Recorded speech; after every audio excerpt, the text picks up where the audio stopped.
Amid rumours of the team being torn apart and a championship battle beginning to fade, Red Bull were desperate for a good performance at the Austrian Grand Prix. What they got couldn't have possibly been worse. With Max Verstappen out of the race on lap 1 and Yuki Tsunoda finishing dead last, the vultures are circling. The car is a failure, Verstappen is fed up, and Horner is desperate for answers. And today, I'll check it all out, so don't go anywhere. The Red Bull Ring, Red Bull's own track, one that is always filled with Max Verstappen fans. It was the perfect time for Red Bull to fit some upgrades, find some performance, and give Verstappen the car he needed to take the fight to the McLaren drivers. The small revision to their floor edge definitely couldn't be described as a major upgrade, but with just a few tenths of a second of lap time being the difference between 10th and 1st at the moment, any kind of gain would have been enough. The change appeared to make no difference though. Verstappen was almost a second of a lap slower during qualifying, only managing 7th fastest in Q3, which put him behind Liam Lawson, whose demotion to VCARB came after a terrible first 2 races of the season with Red Bull. His tough start had been blamed on the pressure of driving for Red Bull, and a car that was slightly too challenging for him to drive. But as the season has progressed, Lawson has found his feet and has exposed just how bad the RB21 is. Verstappen is an unbelievable talent. Unarguably the most skilled driver on the grid, something that any driver would begrudgingly agree to. He can extract performance from the Red Bull car, but what Sergio Perez, Liam Lawson and Yuki Tsunoda are showing is that it is actually an undrivable tractor for the rest of the grid. People have joked in the past that Verstappen would win a championship in a Sauber, but maybe this season it would have given him a better chance. A mistake by Andrea Kimi Antonelli into turn 3 on lap 1 ended Verstappen's race early. But even without that, Verstappen was never really in the fight for a big points finish. The race pace simulations after free practice had him at least 3rd fastest behind the McLarens and the Mercedes. Ferrari found some impressive performance on Sunday though, and Max would have had a tough time making an impact on the top 5. Tsunoda's weekend was done the day before that though. Yuki was eliminated in Q1 despite having lapped within 0.3 of a second of teammate Max Verstappen. From 18th on the grid, he failed to make progress and was the last driver running at the finish, 2 laps down. He was given a 10-second time penalty for colliding with Franco Colapinto and also tangled with Lance Stroll. As has often been the case this year, Tsunoda's lap times appeared to be more competitive earlier in the weekend during free practice. However, he failed to make it beyond Q1 for the 3rd time in 5 race weekends. We need to understand with Yuki what's gone wrong, because certainly in 2nd and 3rd practice, he was looking okay, said Horner. In qualifying, it seemed to fall apart for him. Then, when you're out of position, you're down the pack like that.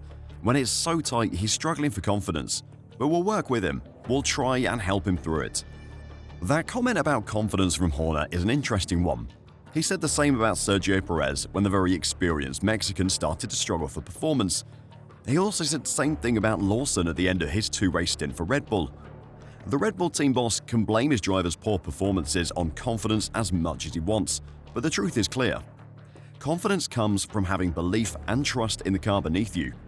How can Red Bull's drivers have confidence when the car they're driving is so impossible to handle?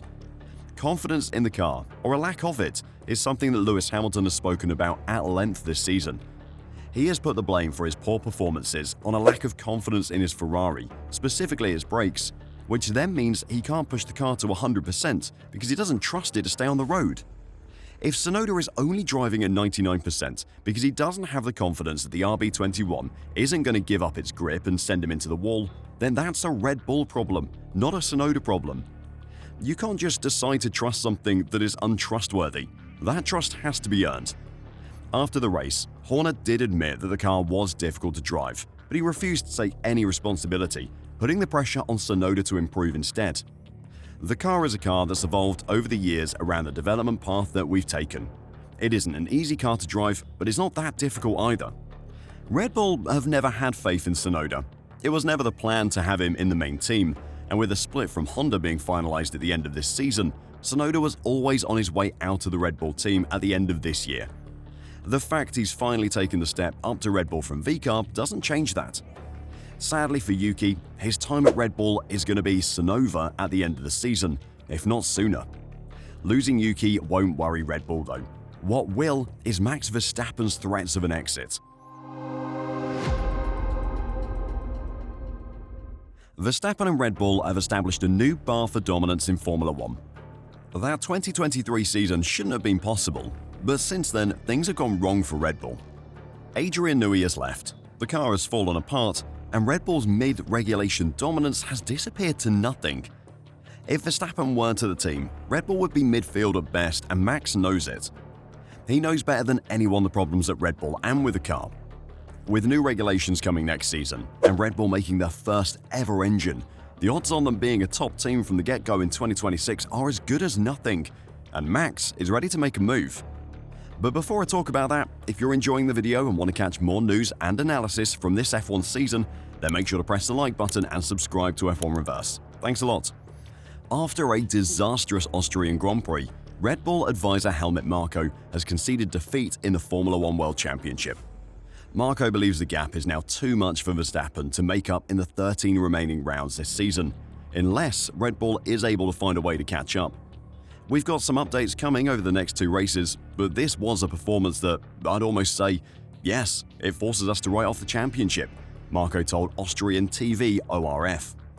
There has been plenty of talk about performance clauses in Verstappen's contract, which is meant to run until 2028.